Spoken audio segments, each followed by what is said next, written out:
देशप्रेमाने ओतप्रोत असलेल्या संघाच्या सहकाऱ्यांच्या शाखेवर दगडफेक करणं हे निश्चितपणाने निषेधार्थ आहे.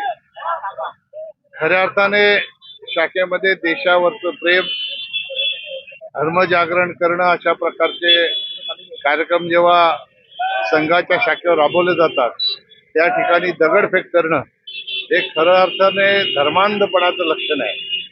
प्रत्येकाला आपल्या आपल्या जातीचा धर्माचा अभिमान असला पाहिजे, त्याच्यामध्ये काही दुमत नाही. पण असं असताना दुसऱ्याच्या धर्माचा अनादर करणं हा अधिकार कोणालाही या देशामध्ये मिळालेला नाही. आणि अशा परिस्थितीमध्ये संघाच्या शाखेवर दगडफेक करणाऱ्या अशा धर्मांध लोकांना पोलिसांनी अटक केलेली आहे. पण जरी पोलिसांनी त्यांना अटक केलेली असली तरी त्याच्या पाठीमागे नेमकी कोण शक्ती काम करते त्याचाही पोलिसांनी तपास करण्याची आवश्यकता आहे. पोलीस आपल्या परीने आपलं काम करत आहेत. निश्चितपणाने तोही तपास लावून पोलीस त्याच्या पाठीमागे असलेल्या शक्तींना योग्य ती सजा देतील अशा प्रकारचा विश्वास आहे.